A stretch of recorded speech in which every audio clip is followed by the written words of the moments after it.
At Thanksgiving, my sister yanked my laptop off the counter and shouted, "She's been hiding $12 million." The room froze. My mother laughed like it was a joke until she saw the screen. My father's fork slipped. 20 relatives turned toward me, faces twisted with greed and disbelief. Then Mom said it, the sentence that burned through the air like acid. "Give it to your sister, she deserves it more." I didn't argue. I just looked at them, smiling the way you do when you finally see people for who they are. What happened after that, let's just say, Thanksgiving ended, but the reckoning didn't. I used to think silence kept the peace. Turns out it just made me invisible. Growing up, my family treated my sister Madison like fragile glass, and me like background noise. She was the miracle baby born 2 months early, tiny and breathless. After that, our house stopped feeling like home and started feeling like a hospital. The air always smelled of bleach. Mom placed sanitizer bottles on every shelf, and every time I so much as sneezed, I was shipped off to Grandma Nora's. At first it felt like an adventure, Cookie's old movies, the quiet hum of her sewing machine. But kids aren't stupid. I realized being sent away wasn't a treat. It was exile. Meanwhile, Madison grew stronger, louder, needier.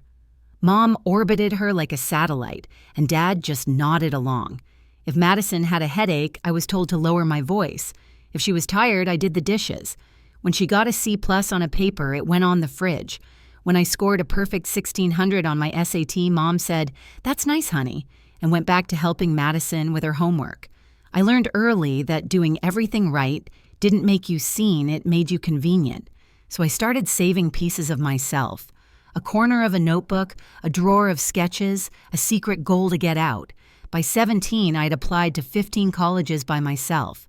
No one asked where I wanted to go. They were too busy planning Madison's high school recital. When the letter from Michigan arrived a full scholarship, I didn't celebrate at home. I sat in the public library staring at the acceptance form until my eyes blurred. That night at dinner, I told them. Mom looked startled. "Michigan." "But that's so far. Who will help with Madison?" I said. "I'll manage." She smiled sadly, like I'd said something naive. "You always do." I worked double shifts at May's Diner that summer, saving every tip, learning how to listen without trusting. People think betrayal comes from a single moment. It doesn't. It's a slow leak, one quiet dismissal at a time. When I left for college, no one came to move me in. Aunt Denise drove me instead, slipped an envelope into my hand and whispered, "Your grandma wanted you to have this. $500 saved from her Social Security checks." That was the first time I understood what love looked like when it was real. For a long time, I told myself they just didn't know any better, that the silence wasn't cruelty, just habit. But habits can kill you slowly. After college, I landed a job at a Detroit auction house. It wasn't glamorous, but it was mine. Cataloging jewelry, authenticating old estate pieces, that's where I found my voice. While Madison bounced between colleges, I stayed late at work, learning every hallmark, every maker's mark. My boss, Mr. Harrington, once said, "You have the eyes of someone who's been ignored too long. You notice everything." He was right. When my small side projects grew into something real, a business of my own, I didn't tell my family. They thought I worked in a dusty antique shop. It was easier that way. Once a month, I'd show up to Sunday dinner in a Target sweater and an old tote bag, pretending the Hermes sitting in my closet didn't exist. "Your sister's so ambitious," Mom would say, pouring wine. "She's thinking about grad school." Dad would add, "Maybe you could help her out, Vic." You've always been good with money. It started as small requests, help with a bill, a temporary loan. Then it became routine. I transferred $5,000 a month, then $7,000, telling myself it was kindness. But the truth was simpler. I was buying peace. Madison never thanked me. She'd show up to dinner with a new bag laugh and say, "Guess who found another outlet steal?" I recognized it instantly. A limited run piece worth more than her car. I stayed quiet, sipping my wine, counting the seconds until I could leave.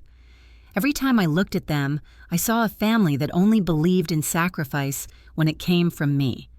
The more my business grew, the smaller I made myself at home. I had offices in 3 cities, employees, clients who trusted me with millions in assets, but to my parents, I was still our other daughter who works with old jewelry. Then came the call. Mom's voice trembled soft but practiced. "Honey, your sister's thinking of getting her MBA. It's expensive, but she deserves the best. Maybe you could contribute." Deserve. That word stuck in my throat like a stone. I didn't say yes. I didn't say no. I just stared at the invoice she sent later, the amount circled in red, more than I made my entire first year out of college. Something cracked then. Years of being the helper, the stand-in, the invisible success story, it all went quiet. I looked around my office, the walls lined with framed certificates and auction photos, and thought, if they don't see me now, maybe they never will. So I planned Thanksgiving myself that year. No takeout, no excuses, no hiding, just one dinner my way. Thanksgiving was supposed to be my olive branch, my truce, the one night we could pretend to be a family without measuring who gave more. I rented a caterer I'd used for corporate events, white linens, gold chargers, food that looked too perfect to eat. When Mom asked how much it cost, I lied. Discount rate. I said. She frowned. "You're not taking out loans, are you?" I just smiled. "Don't worry, Mom. I can handle it." By noon, the house smelled of cinnamon sage and roasted turkey. Everything shimmered in candlelight.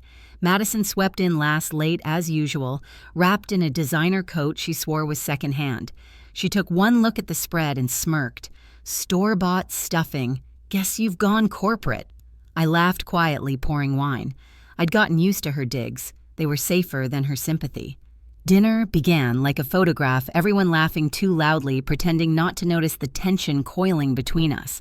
I told myself to just get through the night, smile, eat, survive.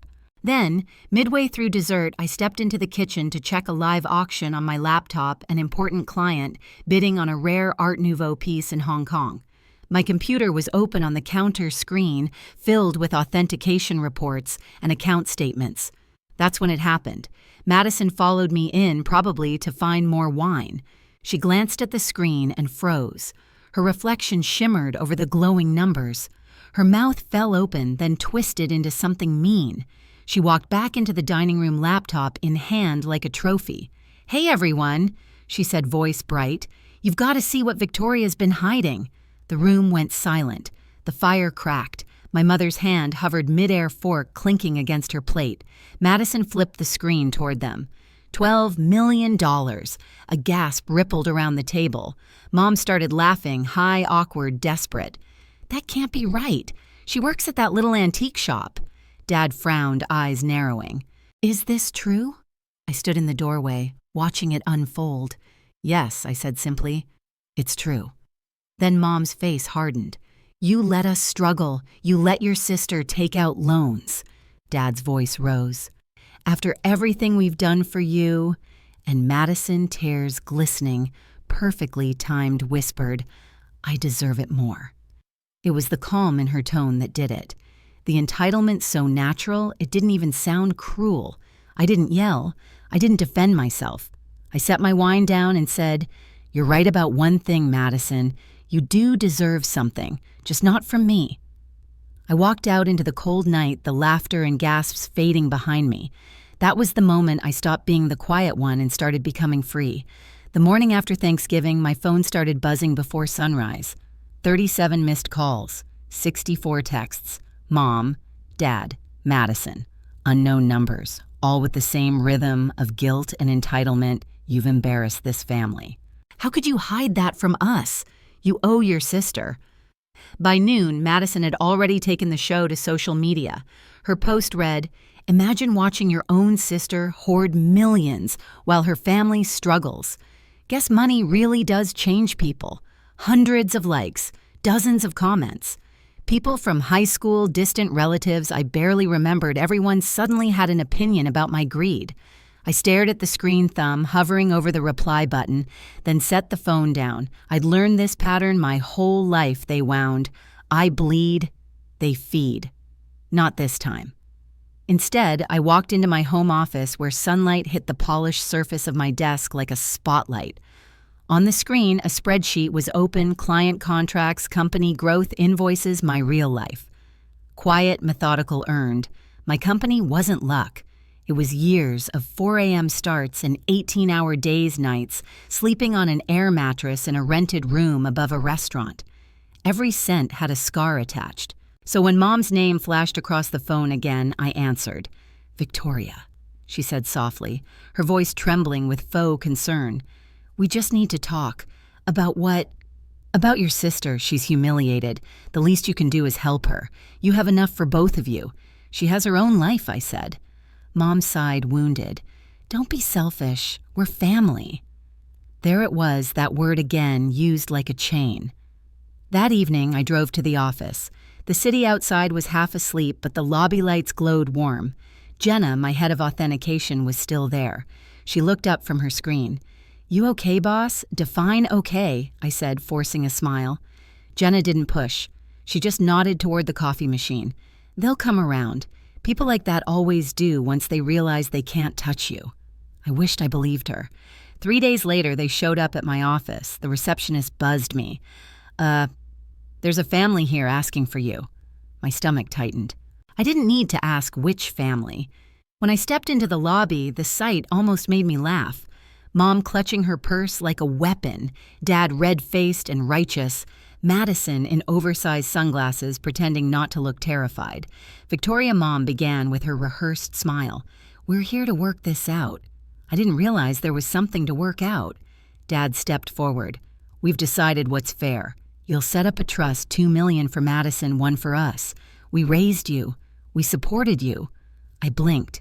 "You supported me?" Mom's lips thinned. "Don't twist this. We made sacrifices for you."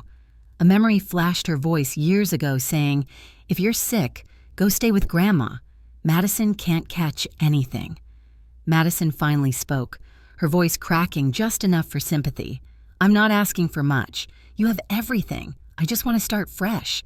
I turned to her. "You've been starting fresh your whole life, and every time someone else paid for it." Dad slammed his palm on the reception desk. "You don't talk to your family like that." Jenna appeared from the hallway, silent as a ghost watching. I lowered my voice. "This is my office. You don't get to come here and demand anything from me." Mom's face twisted. "You're really going to do this to your own sister?" "No," I said quietly. "I'm finally doing something for myself." The room went still. Then I nodded to the security guard standing near the elevator.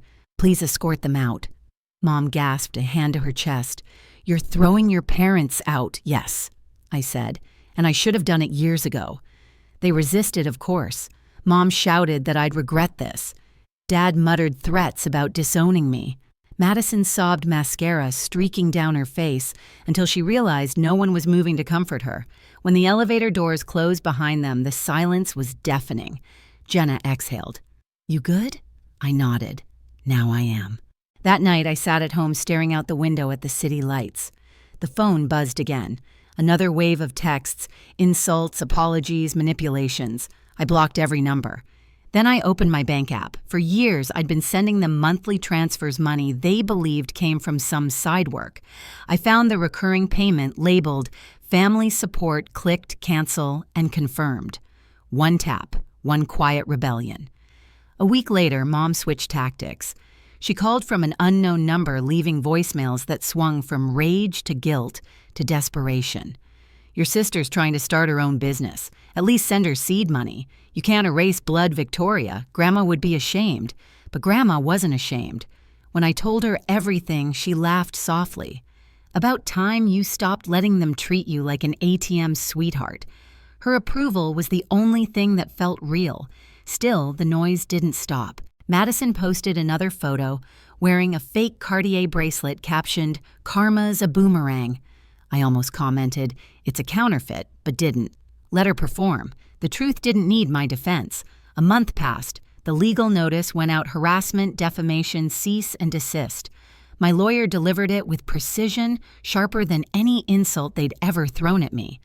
After that, the calls stopped. The next Sunday, I did something radical: nothing. No family dinner, no phone on the table, no waiting for approval that never came.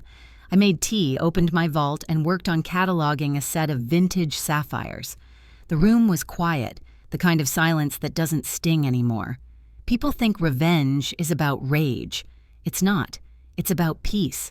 It's about choosing silence, because it finally belongs to you. For the first time in my life, Thanksgiving meant something different. Not family, not duty, freedom. 6 months passed before I heard their names again. By then, the storm had lost its sound. The official letters my lawyer sent worked better than any apology ever could. The calls stopped. The fake social media outrage fizzled.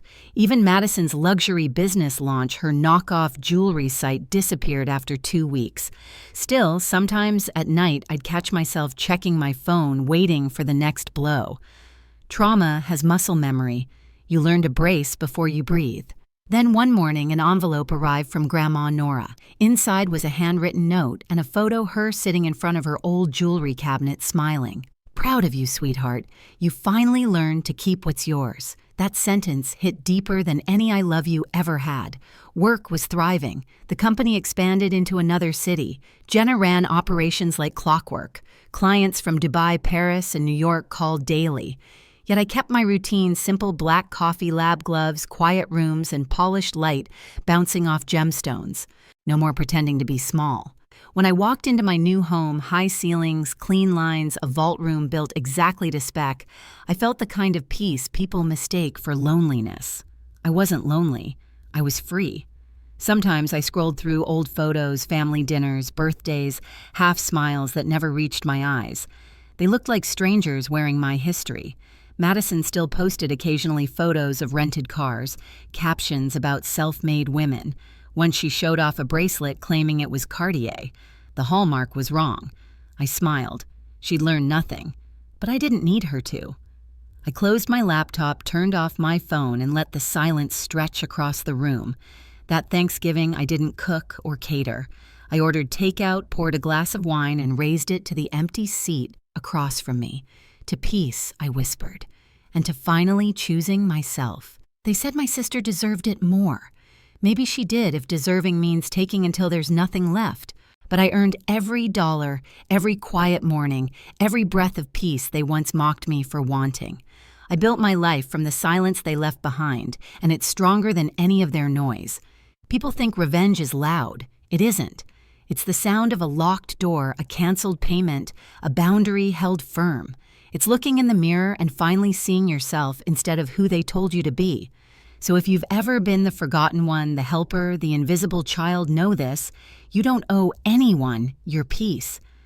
Tell me, what would you have done if your own family said you didn't deserve your life? And if this story hit home, share it, subscribe, and stay for the next one.